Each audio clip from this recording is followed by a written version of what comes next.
ರೇಣುಕಾಸ್ವಾಮಿ ಕೊಲೆ ಕೇಸ್ನಲ್ಲಿ ಜೈಲು ಸೇರಿದ್ದ ದರ್ಶನ್ ಮತ್ತು ಗ್ಯಾಂಗ್ ಸೇರಿ 7 ಮಂದಿ ಆರೋಪಿಗಳಿಗೆ ಜಾಮೀನು ಮಂಜೂರು ಮಾಡಲಾಗಿದೆ.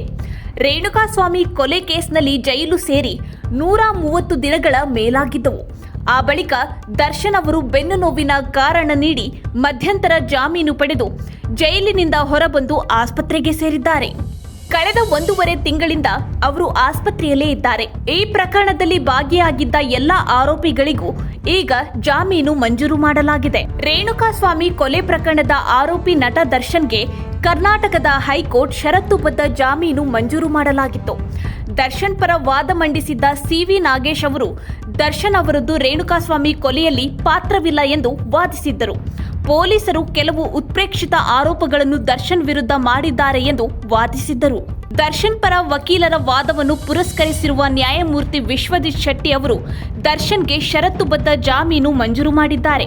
ನ್ಯಾಯಮೂರ್ತಿ ವಿಶ್ವಜಿತ್ ಶೆಟ್ಟಿ ಅವರು ದರ್ಶನ್, ಪವಿತ್ರ ಗೌಡ, ಲಕ್ಷ್ಮಣ್ ಗೌಡ, ಪ್ರದೋಷ್ ಅವರಿಗೆ ಜಾಮೀನು ಮಂಜೂರು ಮಾಡಿದ್ದಾರೆ.